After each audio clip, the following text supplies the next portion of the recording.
Hi, I'm Joe Feeks, editor of Pig Health Today, and with me is Mariela Segura.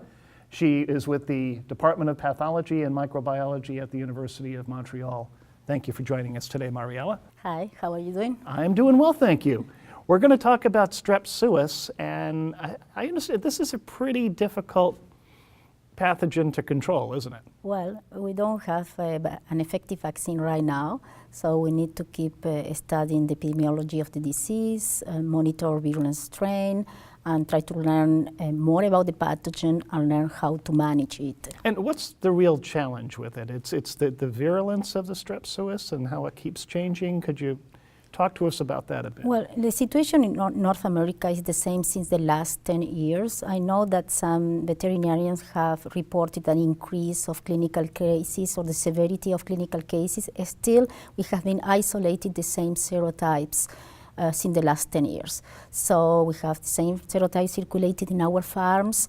And compared to Europe or Asia, where there is a strain called sequence type 1, which is part of serotype 2, is of high virulence, these type of strain are less present in North America, no more than 10%. So we still need to keep monitoring those strains to see if they increase over time, but for the moment they are not increasing. It's technically known as a zoonotic disease, meaning that it could jump from animals to humans. Is that a concern with the Strep Suis that you're seeing? Okay, it's always a concern. It's just true. It's a zoonotic agent, and strains causing disease in pigs can cause disease in humans. And there are some serotypes that are more virulent than others, and that they are more zoonotic than others. The situation in North America is different once again compared to Asia. In North America, we have good biosecurity. Our veterinarians know how to handle the pathogen. They follow hygiene procedures which are correct, so they need to keep doing as they are doing. Biosecurity, use gloves when handling disease animals, use disinfectants, so they are doing well, and they just need to keep doing as they are doing.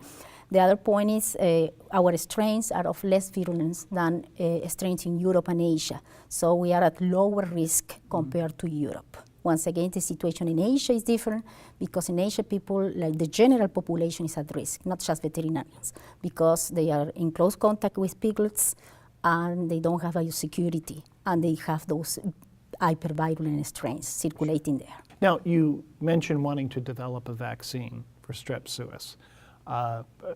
Are there any vaccines available for Strep Suis right now? Commercial vaccines we don't have. What we use in the field is autogenous vaccines, which mean we take the bacteria or the pathogen causing clinical signs in the herd. We use the same bacteria to prepare the vaccine, and then we give the vaccine back to the farm, to this farm. They cannot be used in another farm, why the vaccine is called autogenous vaccine. And we have controversial results. We need more research to know if they are really working or not. For the moment, we have some reports saying that they are working, and we have reports saying that they are not working at all. And concerning more commercial vaccines, like subunit vaccines, we need more research. We are not yet there. We have some vaccine candidates, but they need to be tested. We need to find novel adjuvants. We need to find the good adjuvants to be used, so we need research. Now, why the focus on the vaccine, though? Because this is a bacterium, so I would imagine that antibiotics would be pretty effective in treating it. Yes, antibiotics are very effective. I don't want to discuss a lot about antibiotics because it's not my field of expertise. I am an immunologist, and I work more on vaccinology. But eventually, in the future, to control the disease and to manage the disease correctly, we will need a vaccine, and especially if we will be facing more antibiotic restrictions. Once again, I don't want to discuss about this kind of regulation because I'm not an expert on antibiotics or regulations concerning antibiotic use, but eventually a vaccine is the ideal tool to control a disease. But let me ask, I know that your focus is vaccines and not antibiotics. In the United States, we have a new program called the Veterinary Feed Directive, which basically requires producers to get, it's like a prescription from their veterinarian before they can use a certain type of feed medication. So more producers are trying to find alternatives to antibiotics right now, and certainly a vaccine could be one of them.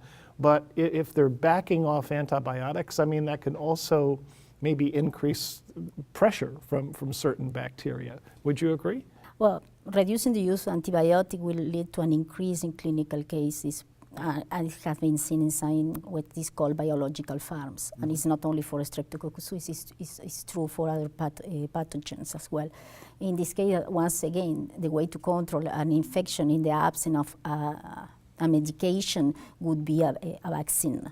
So are there things that we don't know or understand about Strep Suis that is making it so difficult to develop a good commercial vaccine? Well, you have several issues. The first one, that we have different serotypes. And in contrast to Europe, in North America, we have several serotypes or a mix of serotypes circulating in our hair. So that means that we need a vaccines able to protect against different serotypes, which is challenging because the strains are different, the geographical distribution is different, and the Streptococcus suis diversity is very high, point of view genetically and phenotypically. So we need to find a vaccine candidate that will be universal. That means that will give protection against different strain with different phenotype, different serotype, which is hard to obtain. The second issue, we already mentioned it, is good adjuvants, which increase the immunogenicity of the vaccine candidate without having deleterious effect at the site of the injection.